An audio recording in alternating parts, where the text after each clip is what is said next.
Hello বন্ধুরা, success master YouTube চ্যানেলে আপনাদের সবাইকে স্বাগত জানাই। আজ আমি নিয়ে এসেছি ক্লাস 4 মানে চতুর্থ শ্রেণীর মাতৃভাষার কিছু গুরুত্বপূর্ণ প্রশ্ন। উত্তর আমি অবশ্যই পরে দিয়ে দেবো। আপনারা যারা বাড়িতে গার্জেনরা আছেন ছাত্রছাত্রীদের জন্য বিশেষ উপকারী এবং আমি নিয়মিত বিভিন্ন ধরনের প্রশ্ন এবং উত্তর দিয়ে থাকবো। ক্লাস 1 থেকে একদম 12 অবধি বিভিন্ন ধরনের প্রশ্ন যেগুলো একদম হুবহু পরীক্ষায় থাকবে এবং সাকসেস হবেই। তো প্রথম প্রশ্ন, ফলার বর্ণন অথবা প্রভাতী কবিতার প্রথম 10 সারি লেখো। বাড়িতে যারা স্টুডেন্ট আছে তাদেরকে ফলার বর্ণন এবং এগুলো তো বাড়িতেই শিখতে পারবে, তাদেরকে দেখে রাখবেন। উত্তর লেখো। 2 নম্বর, সকল দেশের সেরা কবিতার কবির নাম কি? খ, কামলাং নদী কোন প্রদেশে? আমরা জানি যে অরুণাচল প্রদেশে। গ, তাতে কটকট করে কে কাপড় বুনছিল? ঘ, বিষ্ণুপ্রসাদ রাভার মাতার নাম কি? উমো, কোন তারিখে বিষ্ণু রাভা দিবস পালন করা হয়? ঠিক আছে, তারপরের প্রশ্ন, চ, ফলার বর্ণন কবিতার কবির নাম লিখো। ছ, পরিষ্কার কাজ তৈরির কৌশল কারা আবিষ্কার করেছিলেন? সবাই জানি ইংল্যান্ডের বিজ্ঞানীরা। বর্গাজ্য, কি করব দাদা যে আমার চেয়ে বড়, এখানে দাদা কে? ঝ, প্রভাতী কবিতার কবির নাম কি? নিয়, মোলা গাবরুর স্বামীর নাম কি? ফ্রাচিংমুং বরগোহাই। তারপরে আছে 3 নম্বর, শূন্যস্থান পূর্ণ করো। রবি মামা দেয় ড্যাশ, ড্যাশ আমাদের সেরা, অন্যর জিনিসের উপর লোভ ড্যাশ, নেপাল আর গোপাল ড্যাশ, মাজুলি পৃথিবীর মধ্যে ড্যাশ বড় নদীদ্বীপ। এটা যোরহাট জেলায় আছে আমাদের।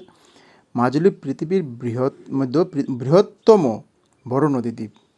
সেই মাজুলি এই দ্বীপটার মধ্যে পৃথিবীতে আর কোথাও নদীদ্বীপ, এত বড় নদীদ্বীপ আর নেই। 4 নম্বর উত্তর লিখো। তুমি কে গো, কোথা থেকে এসেছো, কাপড় বুনতে শিখলে কি করে, এই ফুলগুলোর নকশাই বা পেলে কোথায়, কে কাকে বলেছিল, লেখো। তারপরের প্রশ্ন, খ, কাজ কিভাবে তৈরি হয়, কাছে কিভাবে বিভিন্ন রং আনা যায়। সবগুলো প্রশ্ন মেইন বইটা কিন্তু পড়তে হবে আর সঙ্গে সঙ্গে লিখে রাখবে আনসারগুলো, নিজেরা খুঁজে বার করবে, তখন এটা শেখা হবে। গ, গোপালের দুঃখ দেখে পাশের বাড়ির বুড়িমা কী বলেছিলেন, বুড়িমার কথা মতো গোপাল কী করেছিলেন। ঘ, প্রভাতী কবিতাটিতে ভোরবেলা পরিবেশের একটি ছবি ফুটে উঠেছে, নিজের ভাষায় বর্ণনা করো। উমো, আমি আর দেরি করতে পারছি না, যুদ্ধের সব সরঞ্জাম তৈরি হয়েছে, আমি তুর্বককে কবচ কাপড় ছাড়াই বিতাড়িত করতে পারবো। কে, কেন এবং কখন উক্তিগুলো করেছিল। 7 নম্বর, এক কথায় প্রকাশ করো। যিনি পূজা করেন, আমরা সবাই জানি পূজারী। যিনি কবিতা লিখেন ওনাকে আমরা কবি বলি। রান্না বান্না করেন যিনি, রাঁধুনি। গান গায় যে, গায়ক। আর যিনি তাঁত বুনেন সবাই আমরা জানি তাঁতি। বিশেষ করে মেইন বইটা পড়তে হবে এবং সেখানে পাঠগুলো তোমরা নিজেরা উত্তর খুঁজে বার করবে। যত সময় তোমরা নিজেরা বার করতে পারছো না তত সময় শেখা হবে না। নোট বইয়ে অনেক কিছু ভুল থাকে কিন্তু। 8 নম্বর, সমার্থক শব্দ লেখো। বৃক্ষ, বৃক্ষ সমার্থক শব্দ কী হবে, মানে দুইটা বৃক্ষের নামে তরু,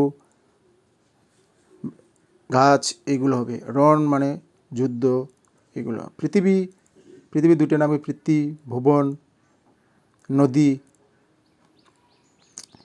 শব্দের অর্থ লিখো। অধম শব্দের অর্থ কী, উত্তম শব্দের অর্থ কী, এন্তার, কলরব, তপ্ত। ও আচ্ছা, 10 নম্বর আছে, বহুবচনে রূপান্তরিত করো। পাখি, পাখিগুলো। ফুল, ফুলগুলো। ছেলে, ছেলেরা। বই, বইগুলো। ভাই, ভাইয়েরা। এক বচন থেকে বহু বচনে রূপান্তরিত করা। তো আশা করি সবাই বুঝতে পারছেন যে ছাত্রছাত্রীদের জন্য কতটা ইম্পর্টেন্ট হতে পারে। নিয়মিত আমি নেক্সট আরও প্রশ্ন উত্তর সঙ্গে দিয়ে দেব। যারা নতুন আসবেন চ্যানেলটাকে সাবস্ক্রাইব করে দেবেন এবং অল নোটিফিকেশন বাটনটি আপনারা দিয়ে রাখবেন।